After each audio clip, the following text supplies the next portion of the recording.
नमस्कार, मेरा नाम है अक्षय आजूकिया और मैं आज आप लोगों को पढ़ाने जाने वाला हूँ फ्रेंच रेवोल्यूशन। अभी आप ये सोच रहे होंगे कि सर फ्रेंच रेवोल्यूशन क्यों, उससे हमारा क्या नाता है, क्या लेना देना है। फ्रेंच तो एक यूरोप की कंट्री है और उसका रेवोल्यूशन पढ़ के हमें क्या मिलेगा। तो बच्चों, आज जो हम अपने राइट्स को एंजॉय कर रहे हैं, जो हमें राइट्स मिले हैं, जिस तरह से हमारा आज संविधान बना है, हमारा कॉन्स्टिट्यूशन बना है, हमारा नहीं पूरी दुनिया का। तो मोस्ट ऑफ द कंट्रीज ने फ्रेंच रेवोल्यूशन से कुछ ना कुछ लिया है। जिस तरह के चेंज, जिस तरह के राइट फ्रेंच रेवोल्यूशन से फ्रेंच को मिले, उसी राइट को और उसी चेंज को बाकी सारी दुनिया ने, अपने कंट्रीज ने एक्सेप्ट किया है। इसकी वजह से हम फ्रेंच रेवोल्यूशन को पढ़ते हैं। तो अब स्टार्ट करते हैं फ्रेंच रेवोल्यूशन। फ्रेंच यानी कि कंट्री यूरोप की, और रेवोल्यूशन यानी कि क्रांतिकारी। फ्रेंच के अंदर जो क्रांति हुई उसके बारे में पढ़ रहे हैं। और ये जो चैप्टर है इंटरेस्टिंग है। आप सोच रहे कि इंटरेस्टिंग क्यों? तो इसकी जो स्टार्टिंग अभी हम पढ़ने जा रहे हो, ऐसे बीच से स्टार्ट होती है, ऐसे नहीं पहले से ही। समझ लो एक पिक्चर की तरह है। पिक्चर थोड़ा चला, फिर बीच में कुछ सस्पेंस ऐसा आया, फिर आगे पिक्चर गया। उसी तरह से चैप्टर वैसा है, बीच में हम सस्पेंस से पढ़ने जा रहे हैं। तो सस्पेंस का क्या पार्ट है वही पढ़ते हैं। On the 14 July 1789, city of Paris, state of alarm. King ordered troops to move into the city. Rumor spread that the king soon ordered fire upon the citizen. अब क्या 14 जुलाई 1789 को city of Paris state of alarm. State of alarm यानी कि emergency जैसी situation Paris city के अंदर लग गई थी। और आगे क्यों ऐसी होगी वो आगे पार्ट में है, आगे चैप्टर में है, तो उसको हम वहां पे पढ़ते हैं। अब किंग ऑर्डर ट्रूप, राजा ने सैनिकों को बोल दिया कि आप चले जाओ सिटी के अंदर। और ऐसी अफवाहें फैल चुकी थी शहर के अंदर कि कुछ ही समय के अंदर किंग है उस अपने सैनिकों को बोल देगा कि आप लोगों के ऊपर फायरिंग स्टार्ट कर दो।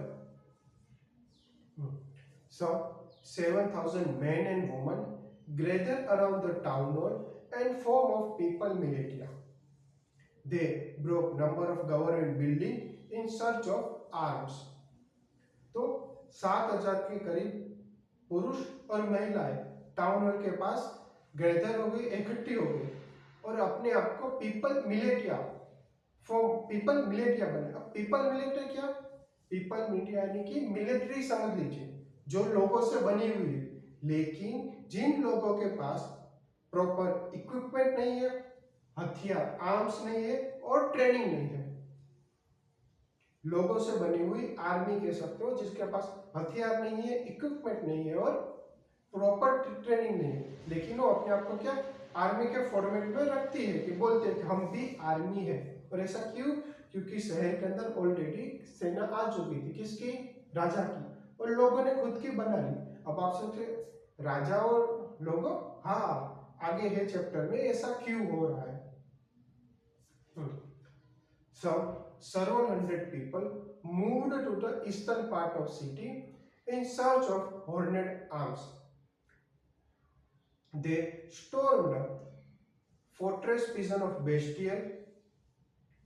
अब क्या कुछ सौ लोगों ने सिटी की पूर्व दिशा में गए और वहां पे उन्होंने कि हॉर्नेड आर्म यानी कि हमें हथियार मिलेंगे, उसके लिए वहां पे गए और वहां पे उन्होंने स्टॉर्म्ड यानी कि अटैक किया। Fortress prison bestial, fortress prison यानी कि जो पहले महल होता है उसको बाद में कन्वर्ट करके क्या प्रिजन बना देते हैं, उसको बोलते हैं fortress prison of bestial. Followed armed fight, commander died, they released the prisoners, only 7 of them. अब क्या वहां पे फाइट हुई, जो लोग थे उनके पास भी थोड़े हथियार थे और वहां जो कमांडर था उनके बीच में फाइट हुई, कमांडर मर गया और उन लोगों ने क्या जो प्रिजनर्स थे उनको छोड़ दिया। और वहां पे प्रिजनर कितने थे? ओनली 7 प्रिजनर थे, उनको उन लोगों ने छोड़ दिया। people had that prisoner stood of despotic power of king. So अब क्या लोग उससे नफरत करते थे, और नफरत क्यों? Despotic power. अब डिस्पोटिक पावर यानी कि तानाशाही। तानाशाही का अगर लाइव एग्जांपल आपको देखना हो सीधी भाषा में, सरल में, तो नॉर्थ कोरिया का जो लीडर है वो तानाशाही शासन बोलते हैं, जहां आपके पास कुछ राइट नहीं होते, जो जैसा किंग बोले, वहां का लीडर बोले, वैसा आपको करना रहता है। तो फ्रेंच के अंदर जो बेस्टियल प्रिजन था पेरिस के अंदर, वो क्या लोगों को दिखा रहा था? किंग की डिस्पोटिक पावर, यानी कि उसकी तानाशाही का प्रतीक था, इसलिए सब उसको क्या नफरत करते थे। People destroyed that bestial prison and sold his fragment to the market as a souvenir of his destruction। अब क्या लोगों ने जो उसको डिस्ट्रॉय कर दिया, तोड़ दिया प्रिजनर को, और उसके जो फ्रेगमेंट्स यानी कि जो पत्थर और सब कुछ थे उसको बाजार में जाके उन्होंने बेचा एज ए सोविनियर। सोविनियर यानी कि यादगारी तरीके, यानी कि अच्छा रिमेम्बर। अब आप सोच रहे हो कि सर चलो तोड़ तो दिया, लेकिन पत्थर को क्यों बेचा? समझने वाली बात है ना, पत्थर को क्यों कोई बेचेगा? और यादगारी पत्थर से सर क्या यादगारी मिलेगी? तो यहाँ पे समझने वाली बहुत मेरी बात है। वो क्या प्रतीक कर रहा था, क्या दिखा रहा था लोगों को? किंग की तानाशाही शक्ति। अब जैसे उन लोगों ने प्रिजन को तोड़ दिया, तो इसका मतलब क्या हुआ? उन्होंने बताया कि हम किंग की तानाशाही शक्ति तोड़ रहे हैं। तो लोगों ने भी बताया कि हमने किंग की तानाशाही को तोड़ दिया, उसकी शक्ति को तोड़ दिया। तो उसके यादगारी के अंदर जो उसके पत्थर थे वो बाजार में जाके बेचे, और लोगों ने बाय भी किए हो गए, बता सके कि देखो देखो ये पत्थर है, बेस्टियल प्रिजन का है। और हम वो क्या था पता है ना, किंग की ऐसे शक्ति दिखा रहा था, तोड़ दी उसकी शक्ति, ऐसे वो प्रतीक था, लोगों को दिखा रहा था ऐसे कि हमने किंग की तानाशाही शक्ति को तोड़ दिया। उस तरह से लोगों ने उसको खरीदा, रखा, बेचा। Following day rioting spread Paris and countryside, people were protesting against the high price of bread. अब क्या आगे फॉलोइंग डेज के अंदर पेरिस में तो राइटिंग यानी दंगे फसाद तो होने लगे, पेरिस में भी हुए, और कंट्री साइड यानी कि कोई शहर होता है उसके आसपास जितने भी गांव होते हैं उसको बोलते हैं कंट्री साइड। तो पेरिस के अंदर और उसके आसपास में जो गांव है वहां पर भी प्रोटेस्टिंग चालू हो गया, राइटिंग चालू हो गई, दंगे फसाद। और क्यों? क्योंकि लोग वहां पे हाई प्राइस ऑफ ब्रेड, जो ब्रेड थी उसकी प्राइस बढ़ गई थी, तो उसके खिलाफ क्या कर रहे थे? प्रोटेस्ट, विरोध कर रहे थे। When historians looked back, they saw as a beginning of change of event that ultimately lead to the execution of King of France. No one anticipated this outcome and how and why this happened.